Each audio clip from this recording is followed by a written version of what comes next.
네, 수면 상한가 특이점으로 먼저 시작해 보겠습니다. 오늘 증시 어떻게 마무리됐는지 한번 살펴볼까요? 양 시장 모두 1% 넘게 상승하면서 마감이 됐습니다. 코스피 1.1% 상승하면서 2,500선 이제 시원하게 위에 있는 모습이고요.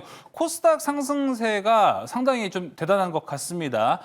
딥시크 그리고 관세 이슈에는 703포인트까지 떨어졌는데 무려 3거래일 만에 740선을 740선까지 올라가는 모습 보여주면서 아주 강한 모습 보여주고 있습니다. 자, 오늘 삼성전자 하이닉스 2% 상승했고 카카오도 연일 상승세를 이어가고 있습니다. 자, 오늘 이런 시장 안에서 우리 어떻게 좀 전략 가져가야 될지 대세 상승장이 맞을지 다양한 이야기 나눠보도록 하겠습니다. 함께할 매니저 화목한 화목팀 나왔습니다. 이가람 매니저, 조기준 매니저, 김웅태 매니저 나왔습니다. 매니저님들 안녕하십니까? 안녕하세요. 네, 반갑습니다. 자, 오늘장 어떻게 보셨는지 상당히 궁금합니다. 이가람 매니저님 한 줄 평 한번 들어볼까요? 네, 오늘의 한줄평은요. 럼프형 고마워요입니다. 네, 럼프형 참 감사한데 왜 감사하냐? 요즘 조용하죠. 아마 취임 초반 때만 하더라도 하루하루가 너무 시끄러웠는데 요즘에 갑자기 좀 약간 잠잠해지니까 증시가에 잘 올라주고 있는 것 같습니다. 근데 문제라고 한다면 지금 이 조용한 트럼프가 언제 다시 말을 꺼낼 거냐가 문제될 것 같은데 지금 시장 자체가 굉장히 좋아 보이지만 이런 잠재적인 리스크가 존재한다는 점에서 저는 증시는 내려가면서 하는 거고 올라가면 파는 게 맞다라고 보기 때문에 지금 참 많이 올라가는 시기에는 아마 빠르면 금요일부터 리스크가 나타날 수도 있는 거고요. 다음 주에 뭔가 좀 시장 자체 조정이 한번 올 수 있는 여건도 생길 수가 있다라고 보여지기 때문에 스위스를 하시면서 리스크 관리만 잘 하시면 되지 않을까라고 말씀을 드리겠습니다. 그 리스크가 트럼프의 입에서 나올 가능성을 얘기하시는 건가요? 트럼프 입도 있고요. 이거 잠깐 볼 시간 될까 모르겠는데 네. 이거 제가 보는 화면을 보고 하면 좋을 것 같고요. 금요일 날 이제 고용보고서가 발표가 되거든요.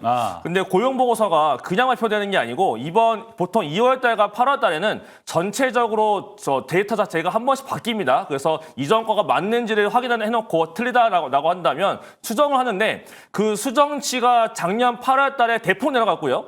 그 2월 달에 지금 또 앞두고 있는데 아마 2월 달 데이터도 대폭 하향될 가능성이 매우 높습니다. 그 이유가 뭐냐면 이게 이제 그 필라델피아에서 조사하고 있는 얼리 벤치마크라고 있는데 얼리 벤치마크라고 해서 실제로 지금 연준이 발표하고 있는 내용들하고 그다음에 연준 발표하고 있는 내용 말고 그 아래 선에 보게 되면 얼리 벤치마크가 실제로 조사한 바에 따르면은 요즘 약간 지금 연준에서 지금 미국에서 원래 나왔던 고용 발표치가 이만큼 있다라고 한다면 벤치마크 상에서는 저 아래에 이렇게 내려가고 있거든요. 그때 이 괴리가 생겼는데 이 괴리만큼 아마 대폭 하향될 수가 있다라고 봤을 때는 잘하면 고용 쇼크까지도 한번 나타내됐을 때 과연 이거를 경기 둔화로 볼 거냐? 아니면 금리 인하 시그널을 볼 거냐가 좀 차이가 달라지지 않을까라는 생각이 들고 있고요.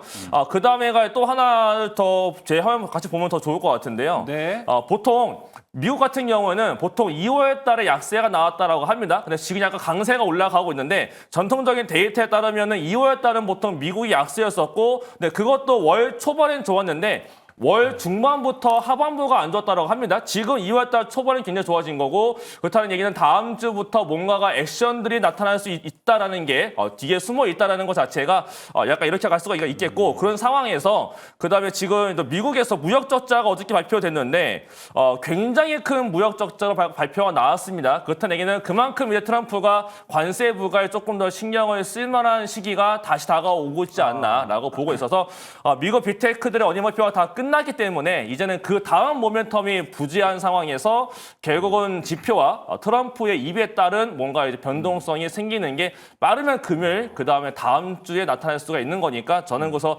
굉장히 많은 종목들을 팔면서 오고 있다라고 말씀을 드리겠습니다. 알겠습니다. 저는 오프닝에 3거래일 연속 올라왔고 야 이거 대세 상승장의 초입인가라고 이야기를 했는데 오히려 이가람 매니저는 리스크 관리에 대한 우려 이 부분도 같이 함께 이야기를 했습니다. 이어서 조기준 매니저의 한 줄 평도 들어보겠습니다. 오늘 뭐 시장이 이제 2,500선을 제대로 안착하고 2,530, 그다음에 코스닥 740 안착하면서 외국인들이 거래소를 한 3천억 정도를 매수를 했거든요. 그러면서 뭐 하이닉스랑 삼성전자 간만에 이제 하이닉스를 매수하면서 삼성전자는 매도를 했는데 이번에는 뭐 같이 좀 샀습니다. 물론 하이닉스를 더 많이 샀지만 그러는데 이제 그렇게 외국인들이 한국 주식을 사주면서 이제 우리가 안정적으로 됐는데 가장 중요한 건 오늘이 이제 삼성전자가 유리기판 시장에 한 얘기를 했어요. 그래서 저는 그렇게 생각했어요. 과거부터 유리기판의 진심이었는데 네. 유리기판 시장에서 결국에는 삼성전자도 참여하는구나.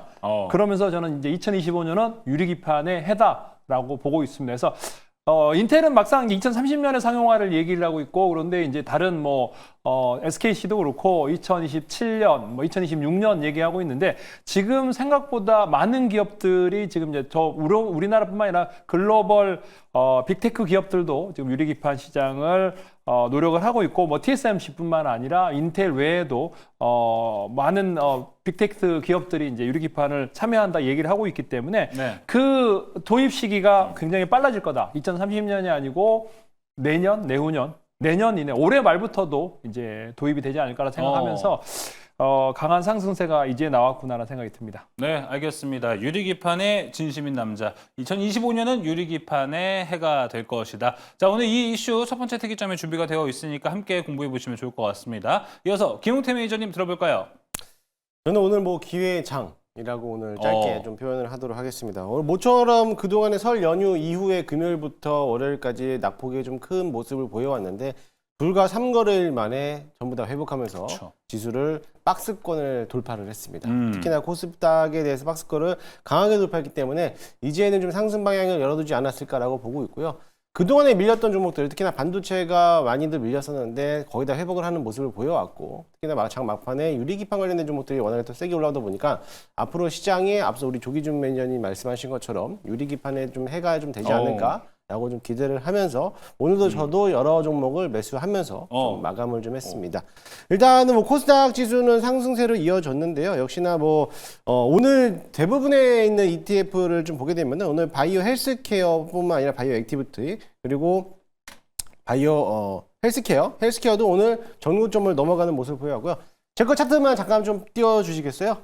네, 오늘 바이오 네, 제가 노트북 한번 띄워주시면 오늘 로봇 섹터들은 좀 조정을 받긴 했지만 그래도 장중에는 좀 다시 한번 신고가 영역을 넘어가는 모습을 보여왔고요. 오늘 역시나 반도체도 오늘 반등하면서 올라오는 모습을 보여왔기 때문에 ETF가 이만큼 좀 강하게 움직였다는 건 대부분의 있는 종목들이 상승세를 이어져 가고 있다라고 보시면 될 것으로 보여지고 사실 너무 많은 종목들이 올라오다 보니까는 뭘 살지 모르신 분들은 어떻게 보면은 바스켓 매매를 좀 하시면서 조금이라도 이제 여러 가지 종목들을 좀 여러 종목을 담으면서 수익을 좀 실현하는 장이지 않았을까라고 보고 있으니까는 이제 앞으로 시장은 좀 상방을 열어놓고 공격적인 매수세를 좀 들어가도 될 것 같다라고 생각하면 될 것 같습니다. 알겠습니다. 그렇다면 김웅태 매니저님도 지금은 좀 상승장의 돌입 구간이다 이렇게도 동의하십니까?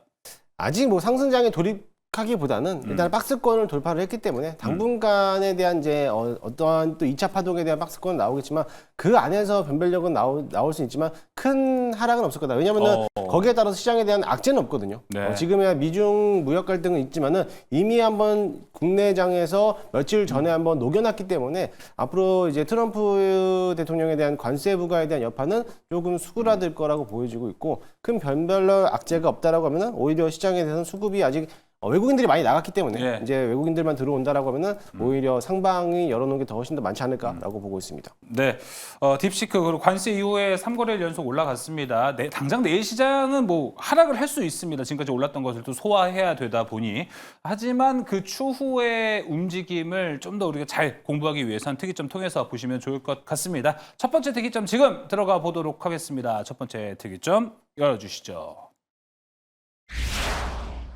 자, 오늘 장 막판쯤이죠. 오후쯤에 삼성전자도 이제 유리기판을 만들겠다. 유리기판 시장에 뛰어들겠다라고 이야기하면서 와, 장 막판에 진짜 오늘 유리기판 관련주들이 쭉쭉 올라가는 모습을 보여줬습니다. 자, 그동안 HBM과 관련해서 반도체 주도권을 좀 많이 뺏겨왔던 삼성전자입니다. 만약에 삼성전자가 이제 유리기판 을 잘 만든다면 그리고 시장에서 꽤나 인정받는 점유율로 간다면 다시 한번 반전을 노려볼 수 있지 않을까 하는 생각이 듭니다. 자, 조기준 매니저님 유리기판의 진심이라고 얘기를 해주셨습니다.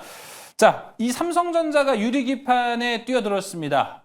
그간 있었던 수모를 모두 뒤집어 버릴 수 있는 모멘텀이 좀 될 거라고 보시나요?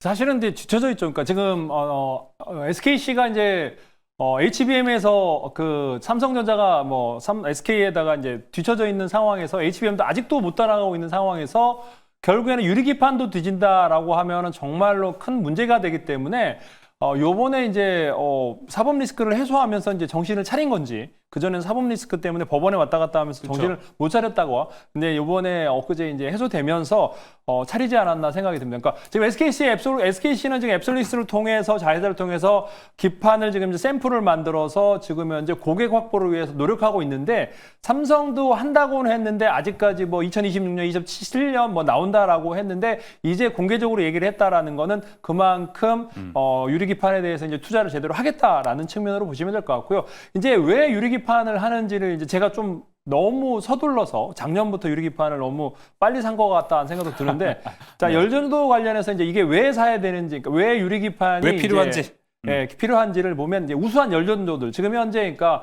블랙웨어를 만들었는데 이제 열을 아직까지 제대로 못 잡았기 때문에, 저도 지금 컴퓨터가 있는데 좀 열이 납니다. 그래서 지금 팬을 돌리는 거를 어떻게 해야 되는지 새로 오래돼서 그런 건지, 그러니까 소리가 자꾸 나고 그래서 컴퓨터에 열이 나고 그래서 지금 이제 바꿔야 되는데, 가장 중요한 게 IT는 열을 어떻게 잡느냐, 그러니까 액침 냉각을 한다고 뭐 하는데, 유리기판이 필요한 이유에 대해서 이제 간단히 보여주고 구조도에 대해서 설명을 좀 드려보겠습니다. 그래서 좋습니다. PPT를 한번 본다고 하면 설명을 드리도록 하겠습니다. 이게 이제 왜 그러냐면, 열을 그러니까 지금 현재 가장 중요한 게 이제 휘 현상, 그러니까 PCB 기판이 열에 의해서 휘어집니다. 그러니까 플라스틱 기판이라고 그래서 파란색 기판인데 이게 열에 의해서 휘어지는 현상이 나오는데, 이거가 유리 기판이 또 단단하기 때문에 휘어짐 현상이 없습니다. 그래서 그런 열 저조가 없고, 또 하나가 칩 크기가 작아지는 거죠. 여기 잘 보시면 패키지 기판 위에 이제 이렇게 지금 현재 기판 위에도 심는데, 이거를 MLCC를 글래스 안에다 넣으면서 이렇게 가볍게, 그러니까 더 얇게 만들어 주는 거죠. 그래서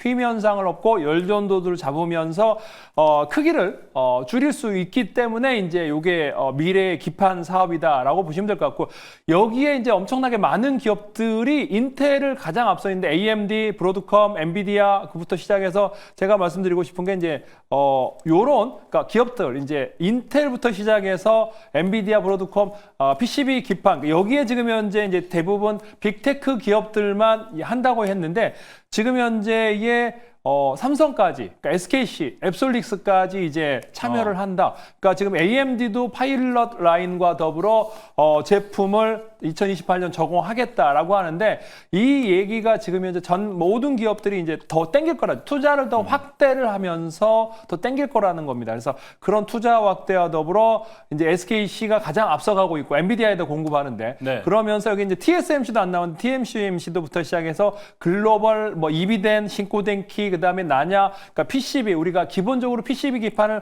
하는 기업들도 이제 도입을 할 거고요. LG 그룹도 아마 지금 현재 얘기가 있습니다. 그래서 LG도 그렇고 SK, 삼성, LG가 다 참여를 할 거다라고 네. 보시면 될 것 같고요. 간략하게 이제 밸류 체인을 하나만 이제 보여드릴게요. 그래서 중요하죠. 뭐 TGB 이제 여기서 보시면 오늘 이제 상승했던 종목들이 이제 많이 떴는데, 그와 관련해서 이제 TGB 장비랑 그다음에 이제 구리도금, 그러니까 구멍을 뚫고 뭐 이런 것들 피로옵틱스라든가 캠트로닉스가 하고 있고, SNS 테크랑 그다음에 구리도금이 YMT, CNGI 테크, 오늘 뭐 시간으로 또 올랐다고 보시면 될 것 같고요. 회로 형성 뭐 이렇게 해서 YC캠이 오늘 상한가 갔던 이유라고 보시면 될 것 같습니다. 또 필름 부착을 합니다. 그래서 OLED랑 비슷하게 우리가 디스플레이랑 똑같은 공정을 하고 있다라고 보시면 될 것 같아요. 그래서 피로옵틱스, 이오테크닉스, 그다음에 싱글레이션, 로체 시스템, 피로옵틱스, 그다음에 테스트 패키징인 기가비스, HB 테크놀로지, ISC인데 ISC는 소켓입니다. 소켓 관련이고, 그다음에 테스트는 지금 이제 HB 테크놀로지랑 기가비스인데, 기가비스가 지금 이제 2나노의 검사 장비를 하고 있기 때문에 유리기판이 기본의 검사 장비로는 검사할 수 없습니다. 왜냐하면 더 세밀화되기 때문에. 그래서 가장 하이엔드의 검사 장비를 만드는 기가비스가 어제 일본 기업에다가 이제 검사 관련해서 150억 정도의 수주가 있었는데, 아마도 지금 현재 SKC 앱솔루트에서 콜 테스트를 중이거든요. 그러니까 양산을 한다면 검사 장비가 이제 도입이 될 텐데, 미리 이제 콜 테스트가 들어갔고, 다른 삼성이나 대부분의 일본 기업들도 지금 콜을 테스트를 하고 있다고 합니다. 그래서 콜 테스트 하고 있는 기가비스가 앞으로 이 시장이 열리면 가장 수혜가 되지 않을까 예상해 보고 있습니다. 네, 알겠습니다. 자, 유리기판이 AI 칩의 핵심 기술인 이유는 열을 잡아주기 때문입니다. 기판이 열로 인해서 휘어지지가 않고 그렇기 때문에 차세대 AI 칩에 꼭 들어가야 되는 기술인데 그렇기 때문에 빅테크 기업들도 현재 연구를 하고 있고 거기와 관련된 이 밸류체인 조기준 매니저가 보기 좋게 정리를 해서 보여줬습니다. 자, 그래서 조기준 매니저 추가적으로 보자면은 지금 계속 강조를 해주셨던 포인트는 SKC였던 것 같아요. 삼성전자가 돌입을 했다지만 앞서가 있는 SKC. 이거 뭔가 데자뷰인 게 HBM 생각이 좀 납니다. 삼성전자는 유리기판도 좀 뒤처졌다라는 평가를 받는 게 먼저일까요? 아니면 뛰어들었으니까 이거 밸류 좀 줘야 된다. 이렇게 봐야 될까요? 근데 지금 삼성전자 그전부터 한다고 했었어요. 그러니까 삼성 전기에서부터 시작해서 한다고는 했었는데 그러니까 SKC처럼 적극적이진 않았죠. 그러니까 그거를 공장을 해서 가동을 해서 고객 확보 이제 그 오픈을 하고 이런 식으로 적극적이었던 반면에 삼성은 조용히 일을 처리를 했다라는 거죠. 그게 알리면서 했다는 것처럼. 그래서 지금 현재 HBM에 뒤쳐져 있는데 물론 지금 이제 뒤쳐져 있는데 지금이라도 따라간다고 하면은 아직은 따라갈 수 있지 않을까라는 생각을 해보고 있고요. 왜 그러냐면 이제 삼성 전기는 MLCC라든가 이제 패키징, 그러니까 지금 현재 이제 패키징은 SKC는 패키징이 좀 약하거든요. 그래서 패키징 관련해서 강점이 있는 삼성전자가 뛰어든다면 HBM처럼 무참하게 당하지는 않을 거다라는 생각을 하고 있기 때문에 오늘의 뉴스는 되게 생산적인 뉴스다라고 보시면 좋을 것 같습니다. 네, 긍정적인 측면, 생산적인 측면을 우리가 먼저 바라보면 될 것 같고 지금 채팅창에는요. 삼성 전기 이야기가 되게 많습니다. 삼성전자가 왜 한다는 건데 삼성 전기가 원래 유리기판 하는 거 아니야? 라는 지금 의견들이 많이 올라오고 있습니다. 그래서 지금 하얗게 불태웠던 님께서는 삼성전자가 삼성전기를 못 믿어서일까요? 라고 올려주시고 장대양봉 님도 삼성전자 유리기판 최대 수혜주는 삼성전기 아닐까요? 저도 이게 상당히 궁금합니다. 김호태 매니저님. 네. 삼성전기 원래 유리기판 만들고 있잖아요. 네. 이거를 뭐 삼성전자가 뭐 다시 갖고 와서 뭐 같이 만든다는 개념 뭐 이런 겁니까 지금? 쉽게 말해서 삼성전자가 유리기판을 만드는 게 아니고요. 삼성전자의 모체에서 나오는 이제 자회사분들 전기가 만드는 회사 전기가 또 이제 어떻게 보면 페니스 쪽으로서 이제 하청업체를 주면서 만드는 건데 우리가 쉽게 말하면 SK도 SKC가 유리기판을 하면서 기사와 내용을 본다라면 SK가 유리기판에 뛰어들어서 본격적으로 양산한다라고 한다라고 하면은 SK가 직접 하는 게 아니라 SKC, 앱솔릭스가 하는 것처럼 마찬가지로 삼성전자가 기사는 삼성전자가 하지만 본격적인 사업을 하고 있는 거는 삼성전기가 한다라고 해석하시면 될 것 같아요. 그래서 기사의 테두리만 보고 하는 게 아니라 어쨌든 큰 틀에서는 삼성이라는 키워드에서 하는 거고 그리고 또 SK에서 큰 모기업에서 하는 거기 때문에 그렇게 해석하시면 될 거라고 보여지고요. 네. 그렇다고 해서 이 삼성전자가 유리기판을 뛰어든다라고 해서 삼성전자가 그만큼 주가를 끌어당기는 것도 아닙니다. 궁금해요. 네, 그것도 아니고 SK 하이닉스가 지금 뭐 반도체를 하고 있지만 뭐 유리기판을 지금 SKC가 한다고 해서 SK 하이닉스가 주가가 요동치는 게 아닌 것처럼 마찬가지로 오히려 수혜를 받는 종목들은 삼성전기가 될 거라고 보여주고 삼성전기가 직접적으로 수혜를 받는 것도 있지만 삼성전기에도 들어가고 있는 납품하고 있는 업체들이 그 종목들이 오늘 대부분 올라가는 모습이었기 때문에 그런 종목들 위주로서 좀 포트를 구성하면 좋을 거라 보여주고요. 어차피 시장에 대한 대장은 SKC가 대장이에요. SKC가 먼저 양산을 도입할 거고 예를 들어서 HBM도 마찬가지로 삼성전자가 먼저 시작은 했지만 선두로서 앞섰지만은 한번 중간에 포기하고 SK하이닉스가 따라잡으면서 SK하이닉스가 시장 점유율을 많이 올라간 것처럼 지금에서 시장 점유율을 따지고 놓고 만약에 양산을 시작한다라고 하면은 SKC가 먼저 도입이 된다는 거죠. 그러면 SKC부터 먼저 올라갈 거라고 보여주고 그 다음에 이제 삼성전기가 따라서 올라갈 거기 때문에 그런 측면에서 조금 보시면서 대응하시면 좋을 것 같습니다. 네. 그런 측면에서 오늘 시간외에서 얼마나 종목들이 올랐냐를 확인해 보니까 삼성전자가 돌입한다고 해서 아까 우리가 당연히 많은 분들이 얘기해 주듯이 삼성전기가 그 일을 하겠네라고 생각을 하실 수 있어요. 그래서 삼성전기 시간에 좀 많이 올랐을라나 하니까 거의 미동이 없습니다. 오히려 SKC가 더 올라가는 모습을 보여줬습니다. 이가람 매니저님, 삼성전기는 왜 안 움직였을까요? 원체 무거운 종목이기도 하고요.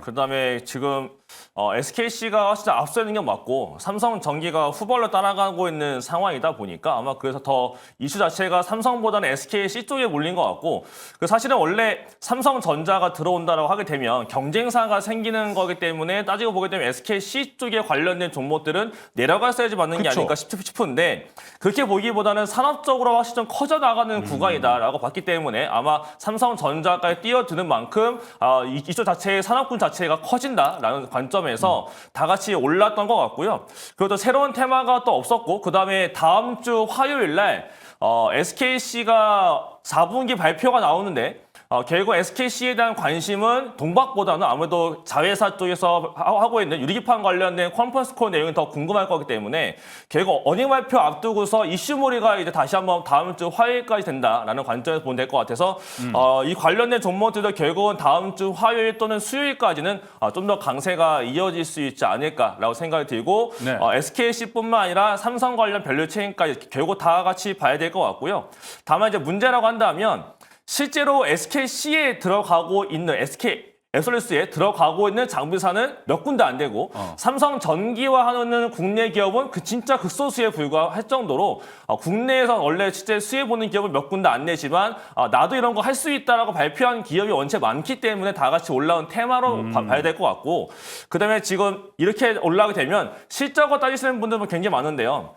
실적 같은 경우도 사실은 지금 뭔가 과시하는 게 많지 않고 납품을 얼마나 할지도 알 수 없기 때문에 그 관련된 기업들이 실제로 서프라이즈한 실적을 보여줄 수 있겠느냐. HBM과 비교해 본다면 HBM 후공정 장비사들은 장비에 따른 장비 물량 자체가 원체만 들어가다 보니까 실적이 굉장히 좋아지고 있는 국면을 갔는데 이 과연 글라스코어 기판도 그럴 정도로의 파급력을 과연 보여줄 수 있겠느냐는 아직 확인이 안 되기 때문에 일단은 지금은 테마성은 보시는데 반도체 안에서 HBM 테마가 많이 올라갔고 그 다음에 이제 후발로 유리기판 쪽이 다음 주 화수까지 좀 이어지는 모습을 그리지 않을까라고 말씀을 드리겠습니다.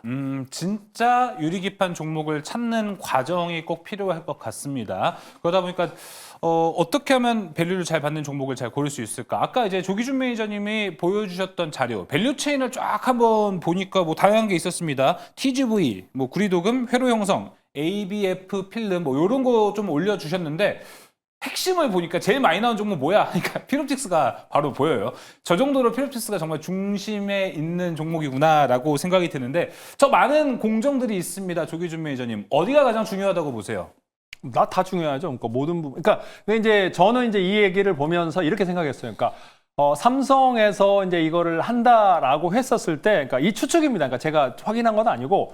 그게 이제 아까 여기 보시면 이제 필름부터 시작해서 많은 공정들이 우리가 디스플레이, 그러니까 OLED 뭐 이 업종에서 이제 몇 가지 첨부되는 사항이 있기 때문에 네. 그러면 삼성전자가 한다라는 거는 이거 그러니까 제가 지금 하면서도 추측했던 게 삼성 디스플레이가 담당하는 게 아니냐. 그러니까 왜냐하면 MLCC는 이제 삼성전기가 하고 있는데 이거를 지금 현재 유리기판을 가공하고 이런 것들이 이제 삼성 디스플레이가 있기 때문에 삼성 디스플레이 산하에서 이거를 하면 더 유리할 수도 있겠다라는 생각이 들기 때문에 오늘 기사가 삼성전자가 한다라고 하는 거는 혹시라도 이제 삼성 디스플레이 전자 내 디스플레이 업체에서 유리기판을 담당하고 있는 게 아닌가라는 생각도 해볼 수 있거든요. 그래서 꼭 그러니까 왜 삼성전기가 하고 있는데 이제 그걸 했을까라고 생각한다면 저는 그런 가능성도 있어 보이고 여기에 이제 모든 기업들이 대부분일 텐데 여기에 대부분 이제 기업들이 이제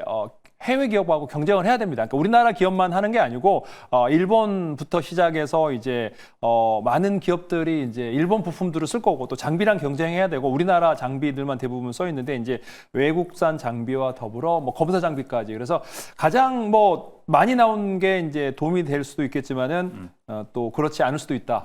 왜냐하면 이 회사 피롭틱스 사실 돈이 없거든요. 시총이 좀 높은 편이니까 그렇죠. 이게 굉장히 이제 거품이 좀 있습니다. 이미 이제 담당을 했기 때문에 그 외에 이제 안간 주식들이 또 수익률에서는 더 좋지 않을까 생각 좀 듭니다. 뭐 YC캠이라든지 CNG 하이테크, YMT 그다음에 저는 캠트로닉스가 가장 이제 자금력이 굉장히 좋거든요. 그래서 다른 또 것들도 할 수 있고요. 레퍼런스도 있죠. 네, 그래서 예.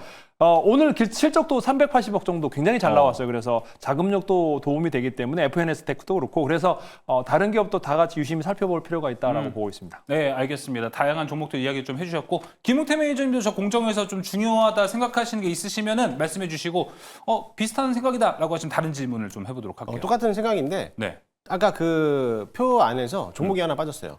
어떤 오늘 거죠? 상한가 들어간 종목 중에서 램테크놀로지라고. 램테크 유리기판? 오. 네, 램테크놀로지가 직접적으로 이제 유리기판을 제조하는 건 아닌데 얼마 전에 작년에 삼성전기하고 유리기판 공정기술에서 연구개발에 같이 공동 참여하는 것 때문에 부각이 됐던 기업인데 오늘 상한가 들어갔던 이유는 뭐냐면은 삼성전자가 삼성전기죠. 유리기판에 뛰어들기 시작하겠다라고 했기 때문에 물론 이제 주 고객사가 SK 하이닉스도 있고 삼성 SDI도 있겠지만은 일단은 삼성전기하고 연구개발했다라는 소식이 있었기 때문에 램테크놀로지를 오늘 상한가를 처음으로 말을 올렸는데 아무래도 이 램테크놀로지도 역시나 마찬가지로 같이 연구개발하듯 끼어들고 있는 기업들도 같이 보시면 좋겠고요. 그뿐만 아니라 그 외적으로서 앱솔릭스하고 연계된 기업들이 몇 개 안 된다라고는 맞아요. 하지만 그 안에서 아까 우리 이가람 매니저님이 말씀을 잘해주셨는데 나도 이게 하겠다라는 기업들이 엄청나게 많아요. 지금은 테마 형식에서는 좀 담아볼 수는 있겠지만은 이게 지금 자리에서도 HBM을 기준을 놓고 봤을 때 HBM도 실질적으로 전후공정에서 모든 기업이 뛰어드는 기업들은 없습니다. 많지는 않습니다. 근데 그런데도 불구하고 업황 자체가 좋다 보니까는 무언가 고객사가 삼성이라든지 SK 하이닉스에 납품하고 있다라는 소식만 나온다라고 하면은 대부분 정보들이 반도체 정보들이 대부분 다 상승세를 이어갔거든요. 마찬가지로 지금은 테마성은 집계했지만은 나중에 실질적으로 SK 하이닉스 아니 SKC든지 삼성전기가 어느 쪽에서 양산을 먼저 시작한다라고 하면은 그 업황 자체가 워낙에 또 활성화되면서 같이 한번 올라갈 수도 굉장히 클 거라고 보여주고 유리기판이 간다라고 하면은 CXL도 같이 또 따라갈 가능성이 굉장히 커요. 연관이 있나요? CXL? 네, 어떻게 보면은 지금에서는 HBM 다음에 유리기판이 들어왔기 때문에 그 다음 준비 타겟을 봤을 때는 CXL도 같이 볼 수가 있고 또 최근 들어서 챗GPT 이거는 좀 번외 얘기지만은 챗GPT 활용 용도에서는 HBM보다는 CXL이 더 훨씬 더 성능적으로서 더 뛰어날 가능성이 굉장히 크기 때문에 사용력이 있다라고 했기 때문에 아무래도 이제 관련된 기업들이 CXL과 유리기판도 같이 하는 기업들도 있어요. 그래서 같이 보면은 더 좋은 수익을 낼 수 있다라고 보시면 될 것 같습니다. 삼성전자 유리기판 한다. 그리고 기존에 했던 거 CXL, 삼성전자 밸류체인이랑 좀 엮일 수 있다라는 생각도 좀 듭니다. 자, 그렇다면은 이가람 매니저님한테 이 채팅창에 올라온 질문을 한번 해보도록 하겠습니다. 우선님께서 자 예전에 우리 유리기판 오르면 반도체 슬슬 따라서 움직이던데 이번에도 그러려나? 유리기판이 오늘 말고 이전에 올랐던 거 생각해 보면은 CES 때 젠슨왕한테 유리기판 팔았다. 그 이슈가 나왔을 때 잠깐 올랐던 것 같은데 어떻게 보십니까? 반도체가 슬슬 따라 올라갈 움직임. 저거 전 반대로 봅니다. 반도체가 슬슬 올라오는 과정에서 유리기판이 올라간다고 전 보고 있거든요. 실제로 최근에 HBM 관련해서 올라갔었고 SK 하이닉스도 그렇고 최근에 보게 되면 반도체가 꽤나 많이 올라가고 있었고요. 미국에서도 엔비디아가 못 가고 있다가 지금 한 2거래일째 엔비디아가 많이 올라왔습니다. 그래서 반도체가 먼저 올라갔고 SK 하이닉스부터 해서 다른 종목이 올라갔는데 오늘 뒤늦게 다시 한 번 더 기판주에 올라왔다라는 거여서 유리기판이 먼저 간다면 IT가 올라간다기보다는 반도체가 먼저 올라가고 그다음에 기판주에 따라 올라온 건데 그 안에서 반도체 안에서 볼 수 있는 뭔가 테마군은 결국은 기판주이기 때문에 글라스코어 기판이 올라갔다라고 볼 수가 있을 것 같고요. 근데 아까 전에 공정에 관련해서 좀 말씀해 주셨는데 저는 그 공정보다 실제로 지금 업계에서 알려지고 있는 SKC 쪽에 들어가고 있는 업체하고 삼성전기 쪽에 들어가는 업체를 나눠서 보시는 게 가장 좋지 않을까라고 SK 생각을 밸류체인, 하거든요. 삼성 밸류체인. 네, 실제로 지금 이거는 아니다 그러다가 보다도 실제로 들어가고 있는 업체가 있고 아직 못 들어간 기업이 있기 때문에 제가 거기에 대해서 간략하게 좀 설명만 좀 드려보도록 좋습니다. 하겠습니다. 일단 첫 번째가 SKC가 있겠고 SKC 안에 SK 엑솔루스가 있는 거니까 SKC가 제일 위에 있고요. 그 아래 보시면 다들 아시겠지만 필옵티스가 가장 많은 또 TGV 관련 레이저 쏘는 거기 때문에 레이저 장비에서는 필옵티스가 들어가고 있는 것이고 그다음에 또 다른 장비 쪽을 본다라고 하게 되면 요거 이제 차트를 좀 같이 보면서 보시면 더 좋을 것 같은데요. 이제 그 다음에 들어가는 게 실제로 지금 미국 내에 들어가는 기업 중에 하나가 IHD라고 있습니다. ICD 또한 SKC 쪽에 들어가 있는 밸류체인이고 실제 납품이 되고 있는 걸로 확인이 되고 있고 그다음에 최근에서 ISC 같은 경우가 마지막 테스트 소켓인데 유리기판 쪽이 잘 됐느냐 마지막 테스트를 하는 그 기판의 소재가 ISC가 이번에 세미콘코리아 때 공개가 될 겁니다. 그런 걸 앞두고 있다 보니까 ISC 같은 경우도 오늘 아침부터 어제부터 오늘까지 많이 올라왔다라고 볼 수가 있을 것 같고요. 그다음에 삼성전기 쪽을 본다라고 하게 되면 삼성전기 이외에 캔터니스가 식각 장비를 아마 담당을 하게 될 거라서 삼성전기에서는 캔터니스가 가장 캐파가 커진다라고 보면 될 것 같고요. 그거 이외에도 삼성전자 향으로 소재 통과될 게 4월 달에 앞두고 있는 거라서 모멘텀은 충분해 보이고 그다음에 HB 테크놀로지 같은 경우는 마지막 테스트하는 장비가 또 들어가는 게 삼성전기 쪽입니다. 그래서 HB 테크놀로지도 삼성전기 향이다라고 보시면 될 것 같고요. 그다음에 SKC 쪽에 하나 또 있는 게 지금 TGV를 하면서 이게 잘 됐는지를 검사하는 장비가 있는데 SKC 쪽에는 야스가 들어가는 걸로 알고 있어요. 주가를 보게 되면 주가가 뭐 올라가는 게 없거든요. 그러니까 이런 식으로 실제 들어갔는데 뭔가 언론화가 덜 됐거나 사람들한테 소문이 안 난 종목들은 이렇게 주가가 바닥에 있는데요. 이러다가 이제 납품됐다라는 게 기사가 뜨게 되면 주가가 굉장히 많이 올라갈 수가 있는 거니까 제가 알려드린 종목들 다시 한번 메모해놨다가 실제로 지금 들어가 있는데 뉴스화가 안 돼 있는 종목들 같은 경우도 좀 관심 있게 보시면 좋을 것 같습니다. 네, 알겠습니다. 우선님께서 올려주신 질문 내용 봤습니다. 이게 보는 관점에 따라 다를 수 있습니다. 유리기판을 가장 먼저 보면은 그 다음에 반도체가 따라오는 형식으로도 보일 수 있기 때문에 질문 자체가 너무 좋았다 좀 생각이 듭니다. 그렇다면 이 밸류체인 이가람 매니저는 SKC와 삼성전기를 좀 양분해서 보자. SKC는 필옵틱스와 ISC, 야스 쪽을 봤고요. 삼성전기는 캠트로스와 HB 테크놀로지로 좀 정리를 해주셨습니다. 자, 그렇다면 조기준 매니저님, 지금 이 이슈들로 봤을 때 앞으로 향후 유리기판이 좀 연속성 있게 갈 거라고 보세요? 아니면 이슈가 좀 뜨거운 이슈다 보니까 잠깐 반짝할 것 같으세요? 근데 뭐 이렇게 상한가로 가면 잠깐이죠. 왜냐하면 그쵸. 계속적으로 천천히 조용히 올라가야 되는데 그러니까 HBM처럼 이제 한번 나왔다니까 똑같이 이제 이게 실제적으로 시판이 되고 이제 판매가 되면 이제 안정적으로 가겠지만 현재는 아직까지 이제 샘플 형태거든요. 그래서 고객사도 아직 없는 상태고 그래서 반짝했다가 또 조정호졌다가 또 조용하다가 어느 정도 쉬었으면 뭐 한 달 정도 쉬면 그 다음 달에 또 반짝하고 이런 과정을 거칠 거다라는 측면에서 보시면 될 거고 근데 중요한 거는 엄청나게 많은 빅테크 아까 이 회사 말고도 오늘, 그러니까 최근에 몇 달 전에 보면은 뭐 JNTC도 그렇고 그 다음에 이제 모 회장님이 유리기판을 갖고 나와서 깨트린 적도 있습니다. 그러니까 중소기업부터 시작해서 자금력 있는데도 그렇고 해외에서 이제 그러니까 어떻게 생각하시면 될 것 같아요. 그러니까 기본적으로 우리가 컴퓨터라든지 노트북이라든지 안에 들어가는 그 플라스틱 기판을 만드는 기업은 유리기판으로 바꾸려고 할 거죠. 자금력이 되는데, 그러니까 대만 기업들, 중국 기업들도 많이들 유리기판을 할 거다. 그러니까 자금력이 뒷받침되면 언제든지 공장을 지을 거다라고 보시면 될 것 같아요. 그래서 많은 기업들이 좀 준비하고 있고 그 2027년, 뭐 2030년보다는 훨씬 더 앞으로 당겨질 거다라는 측면에서 지금부터 조금씩 모아서 담아둔다고 하면 뭐 올해 하반기 정도는 제가 보기엔 큰 수익을 내지 않을까라는 생각을 해봅니다. 자, 반면에 상한가 이렇게 갔는데 김웅태 매니저님 어떻게 생각하세요? 뭐를요? 이렇게 오늘 유리기판이 이제 반짝하고 튀어 오른 게 이게 정말 반짝일까? 아니면은 이참에 한번 원래 로봇도 삼성전자가 로봇 한다 하니까 로봇 엄청 올라가잖아요. 삼성전자가 유리기판 한다? 이것도 모릅니다. 저는 이제 시작일 거라고 봐요. 이야. 네, 저는 올해부터 담아야 된다고 봅니다. 지금은 물려도 반도체, 물려도 로봇, 물려도 조선, 무조건 담아야 된다. 나중에 떠서 담느니 지금 떠서 있는 담는 거랑 똑같은 거기 때문에 지금이 바닥에서 올라오는 종목들이거든요. 앞서 소개해드렸던 종목들이 물론 이제 올라왔지만 이제 막 상승 탄력을 받아봤자 기껏 해봤자 50%, 80% 그 정도밖에 안 올라왔어요. 앞으로 더 갈 자리 만약에 템버거를 보신다면은 앞으로 지금부터가 담아야 되지 않을까라고 보고 있고요.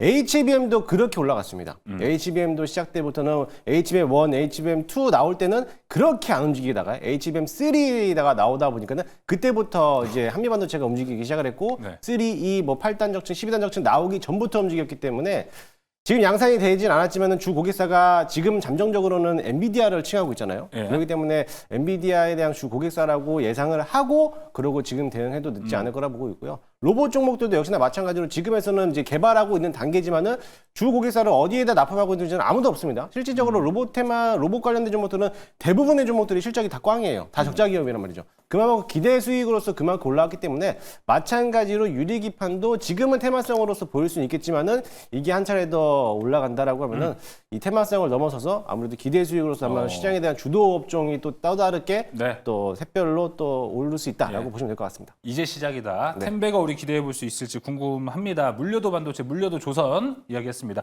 이가람 매니저님 계속 쳐다보면서 들으셨던 것 같은데 김용태 매니저가 해줬던 이야기. 네. 이가람 매니저님 의견도 좀 궁금합니다. 반짝일까요? 아니면 지속성이 있을까요? 저는 2월 달에 일정이 좀 많아요.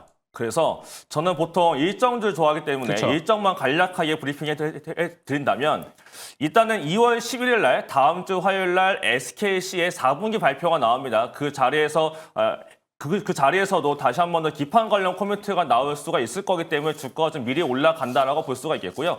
요거 지나가고 나게 되면 지나가게 되면 약간 리스크한 건 2월 18일 날 반도체 관련 규제에 관련된 발표가 나올 게 있을 거라서 이때 한번 눌릴 수는 있겠는데 그러고 난 다음에 눌렸다가 2월 27일 날 브로드컴의 어닝 발표가 나옵니다. 근데 지금 엔비디아만 보시는데 지금의 이슈는 엔비디아가 아니에요. 브로드컴이 증시도 보더라도 주식이 제일 많이 올라가는 게 엔비디아가 눌려있고 브로드컴이 올라가고 있는데 결국은 범용보다는 주문형 반도체가 더 커지는 구간이고 ASIC이 커지는 구간이기 때문에 근데 이 브로드컴도 12월 달 어닝 발표할 때 유리기판을 검토하고 있다고 했거든요. 그럼 결국 이번에도 엔비디아보다도 브로드컴의 어닝 발표하기 전에 다시 한 번 더 기판 쪽이 올라갈 수 있다고 본다면 2월 달은 올라갈 때 좀 팔겠지만 누르게 되면 내려왔을 때 다시 한 번 더 사야 되는 테마의 반도체지 않을까. 라고 말씀을 드리겠습니다. 알겠습니다. 브로드컴을 주목해보자라고 이야기까지 해줬습니다. 종목으로 마무리 한번 해보도록 하겠습니다. 시간 관계, 시간 우리 꽤 많이 지나갔습니다. 매니저님들 종목명만 간단하게 이야기해 주시면 좋을 것 같아요. 이가람 매니저님.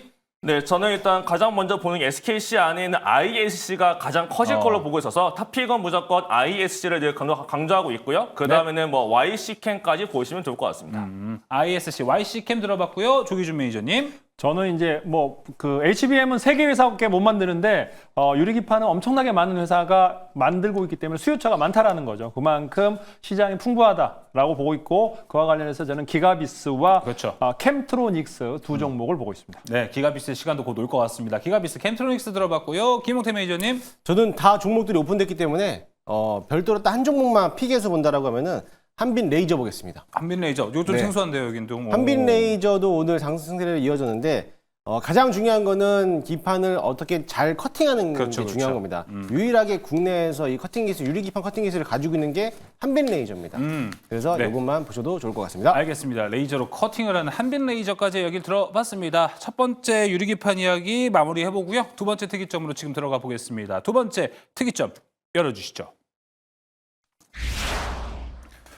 자, 오히려 트럼프 취임 이후에 좀 조용했던 섹터였던 것 같습니다.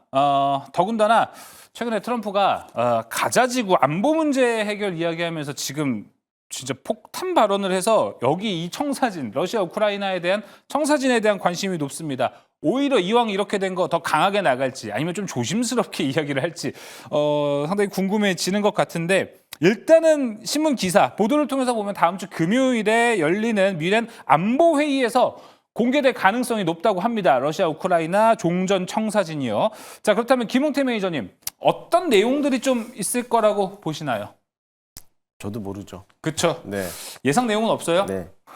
예상되는 거는 저희 지난 시간에 화요일 날 이 재건에서 살짝 언급을 했잖아요.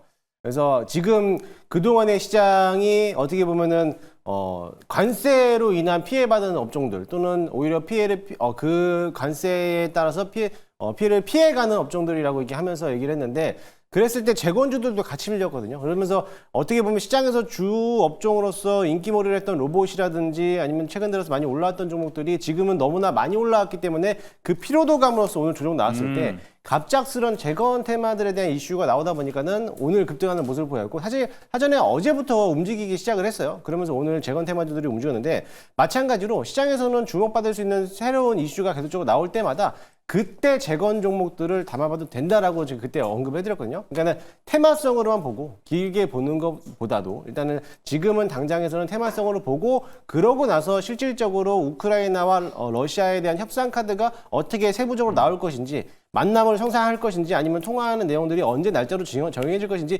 이런 내용이 나왔을 때 그때부터 본격적인 상승세가 이어질 거라고 보기 때문에 지금은 단순하게 짤막하게 조금 수익을 실현하면서 대응하는 자리가 좋지 않을까라고 보고 있습니다. 그동안에 많이들 올라왔기 때문에 사실 실질적으로 지금 우리나라 기업에서 우크라이나 재건 사업을 뛰어들 수 있을 만한 기업들이 몇 군데가 없어요. 사실 과거에 SG라든지 SG가 폴란드에 대한 기업을 설치한 거라든지 아니면은 뭐 건설기계 관련된 업종들이 오히려 또 수혜를 받을 거라 보고 있지만 실질적으로 어떤 기업이 투입해서 뭐 어떤 내용을 할 것인지는 아직 나온 게 없기 때문에 거기에 대한 관련된 기업들은 그냥 짤막하게 단기성 테마로만 접근하셔서 좀 보시면 되고 만약에 여기서 만약에 우크라이나 협상 카드를 내놨을 트럼프가 이상한 소리를 해버리면은 오히려 세론작용으로서 주가가 더 반대쪽으로 밀려갈 가능성이 굉장히 큽니다. 그러니까 이런 것들을 길게 끌고 가는 자리보다는 일단은 올라왔을 때 수익을 챙기는 구조로 좀 챙기면은 어떨까라고 보고 있습니다. 네, 알겠습니다.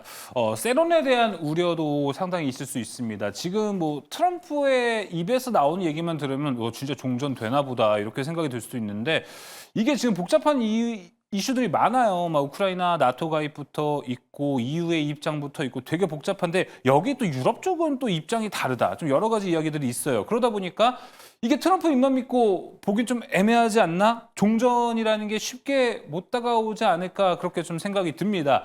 이가람 예. 네. 이게 카드가 뭐냐면 네. 트럼프가 내세울 수 있는 카드를 계속 꺼내놓고 있는 거예요. 처음에 관세부가 하겠다. 그리고 유예를 주겠다. 예. 그러면서 흐지부지해서 일단 유예 30일 유예를 넘어갔죠. 그쵸. 그러면서 증시를 다시 한번 올려놨고 지금은 내가 이제 앞으로 우크라이나에 대해서 협상 카드 러시아 우크라이나에 대해서 종전을 지금 진행해서 얼마만큼 하겠다라고 하다가 만약에 여기서 나는 전폭적으로 우크라이나 쪽으로 지정을 하겠다라고 또 한번 발 빼버리면은 아무것도 이도저도 안 된 거거든요. 그렇기 때문에 트럼프는 계속적으로 뭔가에 대한 자기가 지금 이제 정권을 잡고 나서부터 뭔가 내세울 만한 카드를 새롭게 하나씩 꺼내고 있는 거라는 거죠. 그래서 지금 자리는 약간 좀 위험일 수도 있다라고 보시면 될 것 같습니다. 그래서 트럼프가 카드가 좀 많은 것도 있고 계속 내는 이유 중에 하나가 결국 트럼프의 최고 목표가 노벨 평화상일 수 있다라는 얘기를 우리가 모두 같이 하고 있기 때문에 이거 강력하게 밀어붙일 수 있겠다 생각이 듭니다. 자, 그렇다면 이가람 매니저님, 우리 여기 접근 좀 어떻게 하는 게 현명할까요? 사실 지금 오늘 뭔가 나왔기 때문에 다음 주에 대한 기대감으로 본다라고 한다면 진짜 살 생각이 있다라고 하시는 분들은 뭐 내일부터라도 당장 뭐 분할 매수를 보는 게 맞지 않을까라고 생각이 들고 있고요. 일정 자체가 얼마 안 남았기 때문에 크게 눌릴 자도 많지 않을 거라고 봅니다. 다만 이제 길게 보기보다는 주가 대폭 자체가 작년부터 원체 많이 올라온 구간이기 때문에 결국 여기에 대한 발표가 정확하게 나타나게 되면 오히려 그때가 좀 세론 작용도 될 수 있다는 관점에서 이벤트 플레이는 보통 소문에 사서 뉴스에 팔아라가 맞기 때문에 지금 이 소문 구간에 뭔가 매수를 하시고 뉴스가 나왔을 때 파는 관점으로 보셔야지 나는 뉴스가 나오고 난 다음에 사야지라고 하게 되면 그때가 고점이 될 수 있다는 거. 그래서 이런 종목들은 지금 오늘 좀 많이 떴지만 아마 내일이나 조금 눌려지게 되면 그때는 다시 한번 뭔가 난 재건 쪽에 관심이 있다라고 하시는 분들은 내일이라도 좀 분할 매수로 관점에서 보시는 게 좋지 않을까라고 말씀을 드리겠습니다. 네, 알겠습니다. 자, 그렇다면 조기준 매니저님, 우리 아까 유리기판 얘기한 것처럼 다양한 기업들이 유리기판에 대한 기대감을 가지고 주가도 올라가요. 이걸 우리 테마라고들 하는 건데 여기도 사실 그렇습니다.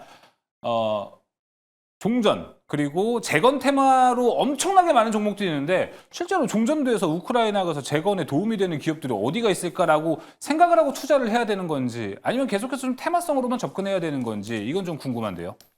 네, 그 고민을 합니다. 저도 그러니까 움직이는 건 개인들이 잘 편하게 움직이는 소형주들 막 급등 사면은 상한가 칠 종목들을 막 집중적으로 사는 거죠. 근데 이제 최근에 이 전쟁 관련해서 재건 테마는 한 달에 한 번씩 올랐던 것 같아요. 그러니까 이게 반복적으로 보면 과거에 원전주들도 계속적으로 원전하면서 한 달에 한 번씩 올라갔는데 막상 체코 원전, 폴란드 원전 수주했을 때 막상 엄청나게 빠졌거든요. 마찬가지로 이제 이런 관련 주들도 결국에는 이제 평화를 왔을 때 이제 재건이 시작됐을 때 실제적으로 올라갈 수 그 이제 기대감으로 올랐던 주식은 대부분 빠질 거고요. 근데 대신 이제 오늘 한번 차트를 봤는데 조금은 다르더라고요. 이제 그 전에 올랐던 주식도 올랐지만은 전통적으로 실제적으로 거기서 재건이 일어났을 때 거기 가서 수주를 딸 수 있는, 그러니까 우리나라에도 저도 처음 들어보는 건설회사가 가서 할 수 있을까요?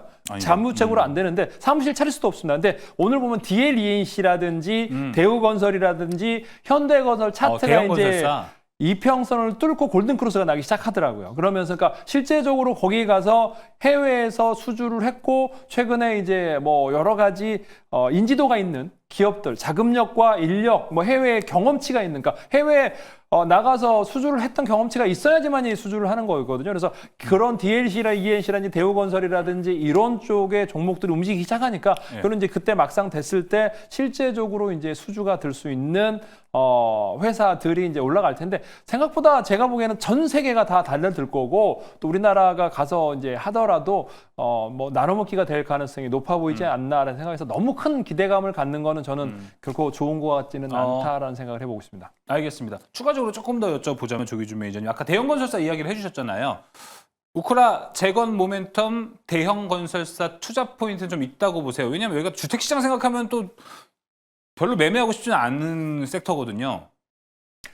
그런데 저는 건설사들, 그러니까 그렇게 저도 그 생각을 하는 거니까 상반되는 거죠. 해외에서 이제 현대건설이 빅베스를 하면서 이제 올라가고 있는 상황에서 결국에는 이제 트럼프가 얼마나 이제 건설 경기를 부양할 거냐라는 거고 우리나라 지금 주택 경기는 굉장히 안 좋은 상황이거든요. 그러니까 해외를 둘러봐야 되는데 해외도 마찬가지로 건설 경기가 많이 침체되고 있는 상황이거든요. 집값이 올랐다가 전 세계가 올랐다가 전 세계가 조금씩 조정을 거치고 있는 과정이기 때문에 과거에 2년 전인가 지금 터키에서 지진이 나서 그 지진 관련해서 재건이 있었을 텐데 유일하게 이제 그 수주가 됐던 그러니까 건설 로봇인가요? 거기가 이제 260대 보내고 시멘트, 그러니까 그런 쪽에 이제 그 자재들 뭐 이런 쪽에 수주가 좀 있었고 그 외에 이제 아까 소형 우크라 재건이라고 이름이 알려진 기업들은 실제적으로 그렇게 수혜를 보지 못했다라는 측면에서 이해하시면 좋을 것 같다 생각이 듭니다. 네, 알겠습니다. 자, 그럼 여기 안에서도 이제 종목 압축 바로 들어가 보도록 하겠습니다. 김흥태 매니저님, 자, 우크라 재건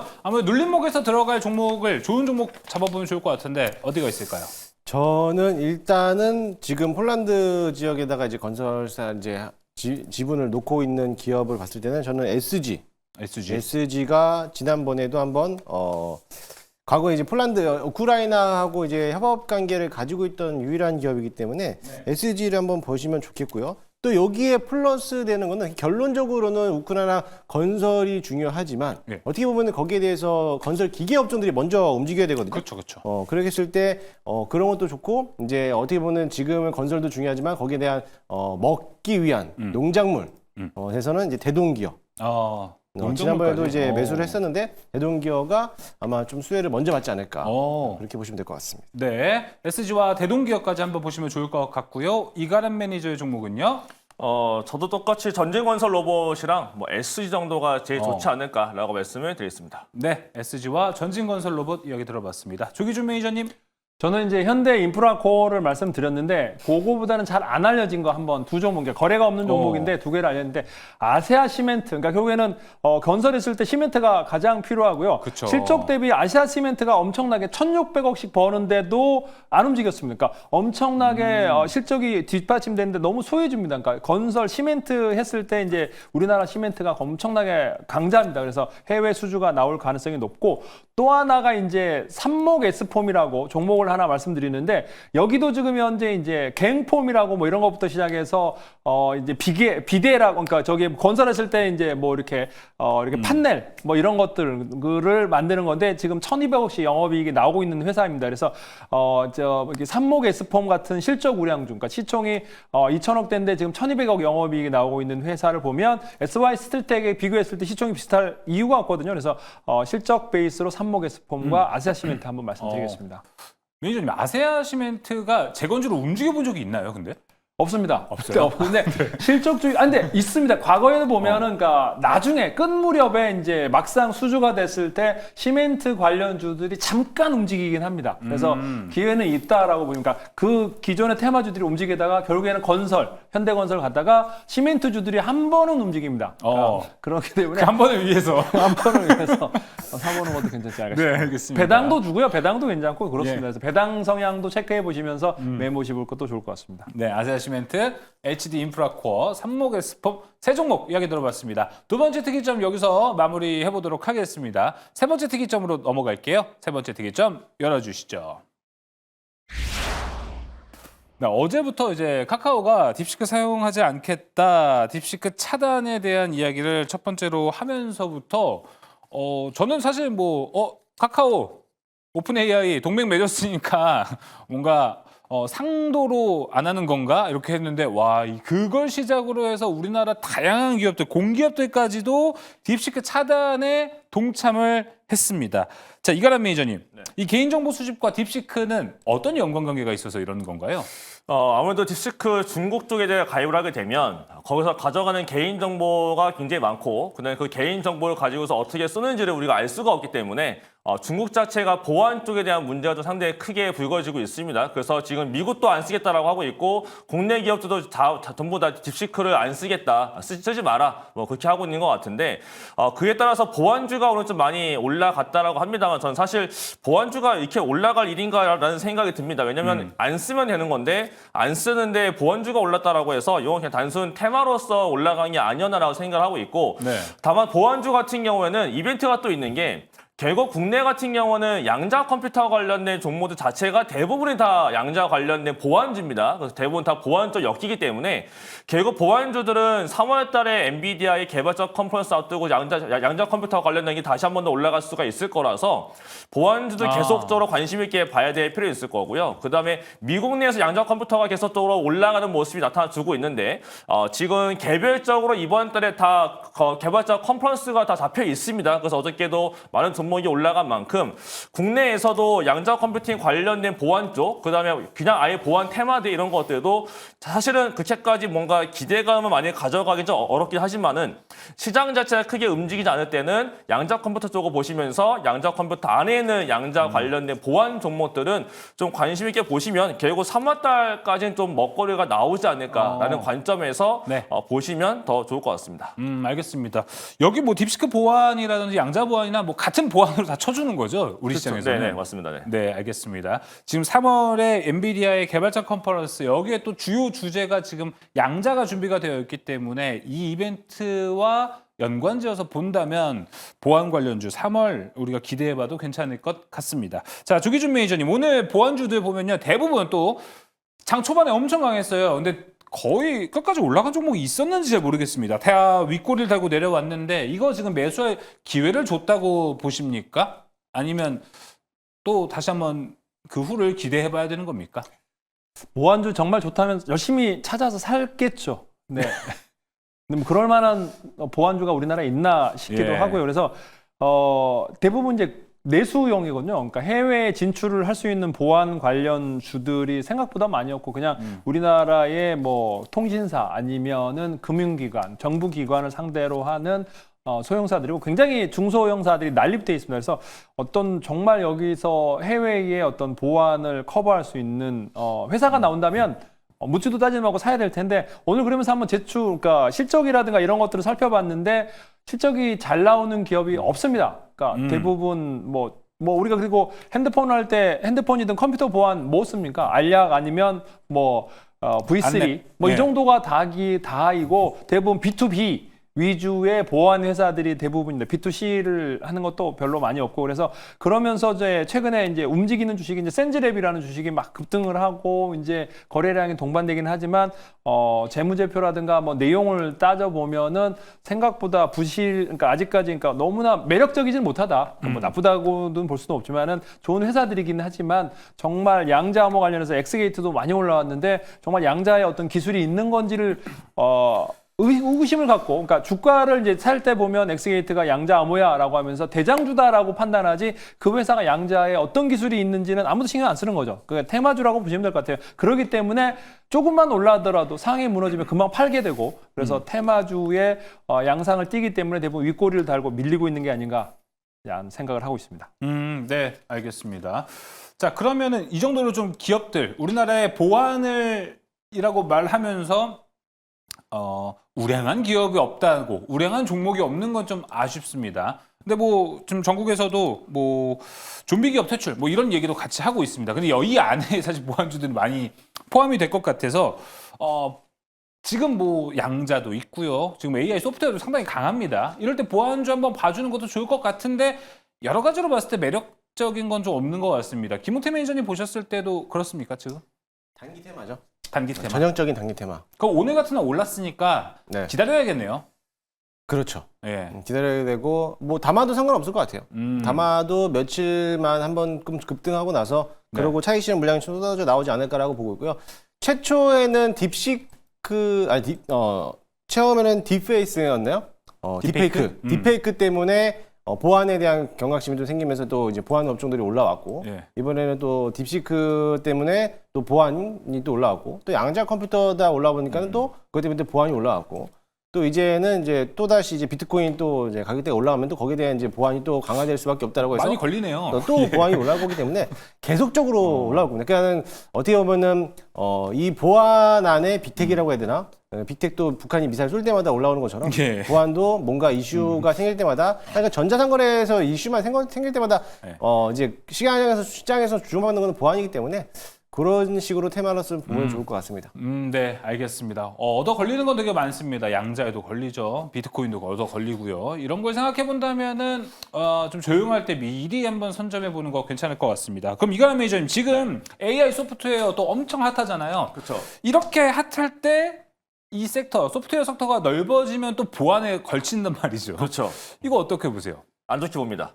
왜죠? 왜냐하면 보안주가 올라가면 늘 그 테마에서 끝이었어요. 끝물이다. 네, 항상 비트코인 테마도 막 올라갔을 때 생각해보게 되면 마지막에 올라갔던 게 비트코인 보안이 필요하대라고 해서 보안주가 다 올라가더니 그때 끝나고 이번 양자 컴퓨터 마찬가지고 아마 다른 테마 봤을 때 항상 이렇게 뭔가가 중요하게 나타나주고 마지막에 보안주가 올라가게 되면 그 테마가 끝물했던 경우가 상당히 많았기 때문에 이번에는 좀 보안주가 저는 좀 개인적인 바람은 좀 제일 마지막에 좀 시간을 넓게 잡아서 전반기보다 하반기에 올라가는 게 어떨까라는 생각을 좀 해보고 있겠고요. 네. 다만 이제 양자 컴퓨터와 관련된 보안주, 그러니까 일반 보안주가 있고 그냥 양자 컴퓨터와 관련된 보안주가 있는데 보안주를 보실 거면 저는 오늘 올라간 건 사실은 일반 보안주가 많이 올라가졌고 그쪽보다는 보안 쪽도 양자암호와 관련된 보안주들을 보신다면 차라리 그쪽은 또 이 끝무가 다 다르기 때문에 양자 컴퓨터 보안 쪽으로만 보시는 게 좋을 것 같습니다. 네, 양자 쪽은 오히려 끝물보다는 마중물이 좀 될 수도 있지 않을까 싶습니다. 자, 우리 보안 쪽에서 그러면은 종목 한번 골라보도록 하겠습니다. 나중에 좀 여유가 있을 때 그리고 내림목이 좀 왔을 때 눌림목 왔을 때 우리가 볼 수 있는 종목 과연 어디일지 이가람 매니저님 계속해서 먼저 말씀해 주시죠. 네, 저는 국정원 쪽에서도 뭔가 인증이 나온 걸로 알려지고 있는 드림 시큐리티라는 종목을 좀 말씀드리겠고요. 사실 이 종목 자체가 다른 양자 컴퓨터 올라갈 때 조금 덜 올라가긴 했습니다. 근데 나중에 아마 양자 기술 자체가 좀 더 부가가 받기 시작하게 되면 이 덜 올라갔지만 결국은 국가에서 인증을 좀 많이 받고 있는 이 종목 자체가 업사이드가 사실 결국은 더 많이 열리는 게 맞지 않을까라고 보고 있어서 뭔가 보신다면 일반 보안 쪽도 엮이고 모든 보안과의 다 관련성이 있는 드림 시큐리티를 말씀을 드리겠습니다. 네, 드림 시큐리티 이야기 들어봤고요. 조기준 매니저님. 네, 저도 드림 시키는데 첨언을 하겠습니다. 그러니까 제가 이제 바이오 보안주 중에 실적이 이제 최소한 100억 이상 나오는 기업을 3개를 찾아봤습니다. 그러니까 그중에 1순위가 드림 시큐리티입니다. 그러니까 현재 시총이 1,800억인데 매출액이 2,300억입니다. 영업이익이 이제 거의 300억대가 나오고 있는 가장 실적이 좋은 회사가 드림 시큐리티다라고 보시면 될 것 같아요. 인증 관련부터 시작해서 많은 매출이 나오고 있고 그래서 실적 베이스가 가장 우수한 게 드림 시큐리티고요. 두 번째가 우리넷인데 우리넷이 지금 시총이 800억대인데 매출액이 1,200억에다가 영업이익이 올해가 이제 200억 정도가 나올 가능성이 높습니다. 그래서 그 정도의 보안 관련, 양자 관련해서 통신 장비를 했던 우리넷이 두 번째고요. 그 다음에 마지막으로 이제 아톤을 보시면 아톤이 지금 현재 500억대의 매출에다가 영업이익이 120억 정도 나오고 있는 게 이제 마지막 양자암호를 우상향하고 있는 게 이제 시총이 1,700억인데 그래서 이 세 회사가 실적과 영업이 흑자가 나고 있는 최소한 500억 이상, 그러니까 대부분 기업들이 500억도 안 되는, 그러니까 100억, 200억의 매출이 나오고 있는 게 대부분 보안업체인데 이 회사는 500억 이상에서 2,300억까지 나오고 있는 매출이 나오고 있는 회사다라고 보시면 좋을 것 같습니다. 재무제표를 다 찾아봤습니다. 드림 시큐리티 우리넷 아톤입니다. 이어서 김웅태 매니저님. 저는 좀 다르게 생각했는데요. 보안주 사실 거면은 단발성으로 보실 때는 중소형주를 하시고 조금 더 기간을 연장을 해서 보실 거면 좀 우량주를 샀으면 좋겠습니다. 그래서 안랩을 가져왔습니다. 안랩 네. 길게. 네, 안철수 씨를 저는 믿습니다. 그래서 혹시 안철수 4월, 씨가 5월쯤에 또 다른 얘기 끝까지 들어보세요. 예. 네, 안철수 씨가 의사 면허증도 있고요, CEO도 있고요, 네. 또 국회의원도 있고요, 여러 가지를 다 하고 있습니다. 그래서 보완하면은 우리나라 최고의 바이러스를 맞아요. 잡는 네. 기업이죠. 그래서 안랩을 보시는 게 오히려 낫지 않을까. 사실 지금 당장에서 이 중소형 기업들을 보안 업종들을 잘못 사서 역방향 타면은 하루 이틀 만에 30%가 빠져요. 맞아요. 근데 안랩은 지금 사서 한 달 내내 들고 있어도 빠져봤자 30%입니다. 네, 무슨 말이에요, 그게? 한 달 내내 가지고 있어도 30% 빠진다. 한 달 내내 빠져봤자 거기서 더 이상 내려갈 데가 없다는 거죠. 그래서 지금 안랩에 대한 차트를 잠깐 좀 보시면요. 예. 안랩에 대한 일본봉을 제가 이제 두고 왔는데 제가 좀 말을 잘못했지만 지금 안랩이 바닥권에서 지금 움직여주고 있을 때 매년 이제 조만간에 빠르면 조기대선에 대한 키워드가 나오지 않을까 그렇게 봤을 때 항상 17년도, 16년도, 17년도에서도 이렇게 올라왔고요. 또 이번에 21년도, 22년도에서도 역시나 마찬가지로 뭐 많이 올라왔고 이번에 물려봤자 지금 박스권 안에 있기 때문에 만약에 정치적인 이슈로도 같이 엮여 있는 거를 본다라면은 안랩이 되지 않을까. 다른 지금에서 바닥권 해봤자 지금 사서 바닥권 해봤자 마이너스 25%밖에 안 돼요. 네. 그렇기 때문에 안전하게 보려면 안랩을 보시고 예. 테마성으로 본다라고 하면은 저는 한싹도 바닥입니다. 두 가지가 그래서, 있군요. 네, 한싹도 바닥인데 바닥까지 내려봤자 뭐 28%, 30%밖에 안 됩니다. 그렇기 때문에 한싹은 또 키워드가 있는 게 삼성전자가 이번에 스타게이트에 대해서 또 들어간다라고 하면은 오히려 한싹이 거기에 대해서 또 부각을 받아서 수혜를 받는 기업이기 때문에 스타게이트와 연계되어 있는 기업을 먼저 보시는 게 더 좋지 네. 않을까라고 보고 있습니다. 예, 알겠습니다. 우리나라 보안의 대장주입니다. 안랩. 보안 모멘텀보다는 다른 모멘텀까지도 생각해봤습니다. 안랩 있었고요. 그리고 단기적인 테마로 본다라면은 보안주 한싸까지 다뤄봤습니다. 자, 이렇게 세 번째 특이점 우리가 딥시크 금지령과 관련된 보안주까지 이야기를 모두 마쳐봤습니다. 자, 이 외에도 오늘 이슈가 진짜 많았습니다. 오늘 이렇게 이슈 많았던 날이 있었나 싶을 정도인데 이것 좀 정리가 되고 또 어디 가서 좋은 정보 얻어서 잘 투자할 수 있을지 이가람 매니저님 어디 가면 좋을까요? 네, 오늘도 방송 끝나고 난 다음에 유튜브에서 공개 방송을 진행합니다. 제가 설명드렸던 제약바이오 정보 다 올라갔고 그거 외에도 IASC가 오늘까지 급등세가 나타나줬고 그거 말고도 굉장히 많은 종목이 올라갔는데 오늘도 제가 이제 새롭게 봐야 될 종목에 대해서 설명할 거니까 종목에 대한 내용 궁금하다라고 하시는 분들은 10시 10분에 공개 방송을 참가하시면 되겠습니다. 네, 알겠습니다. 이가람 매니저의 무료 방송 10시 10분에 준비가 되어 있습니다. 이어서 조기준 매니저님. 저는 10시 10분에 저도 같이 유튜브 조기준 검색하고 들어오시면 되는데 제가 1월 달에 올해 말씀드린 GI 이노베이션이 거의 40~50% 지금 올랐습니다. 그만큼 올랐는데 요번에 이제 유상증자 일정이 곧 앞으로 다가와 있습니다. 그래서 그와 관련된 유무상 증자 일정과 더불어 그다음에 이제 뭐 바이브 컴퍼니라든지 그다음 딥루이드도 올랐다 빠졌는데 그와 관련된 제가 추천드린 종목들이 많이 올라가고 있는데 앞으로 올라갈 종목 그다음에 유리기판 관련해서 자세히 설명드릴 테니까 10시 10분에 조기준 유튜브 검색하고 들어오시면 되겠습니다. 네, 오늘 특이점에서 또 유리기판 자료 많았습니다. 조기준 매니저 무방가 하시면 더 좋은 자료 받아보실 수 있을 것 같습니다. 이어서 김웅태 매니저님. 네, 저도 방송 이후에 10시부터 유튜브를 통해서 무료 방송을 진행할 건데요. 얼마 전에 매수했던 클럽봇을 오늘 전부 다 팔았습니다. 37%에 대한 수익을 챙겼는데 그러고 나서 로봇주를 또 샀습니다. 물려도 로봇이다, 물려도 반도체다라고 제가 그렇게 강조드린 이유가 있으니까는 잠시 후 방송 이후에 자세하게 또 설명해 드릴 테니까 많이들 들어오시기 바라겠습니다. 네, 물려도 로봇, 물려도 반도체, 물려도 조선. 궁금하신 분은 김웅태 매니저의 무료 방송 가시면 될 것 같습니다. 자, 오늘 특이점 세 가지 모두 이야기 여기서 마무리 짓도록 하겠습니다. 이어서 특별한 탑5로 이어집니다. 지금 넘어가시죠.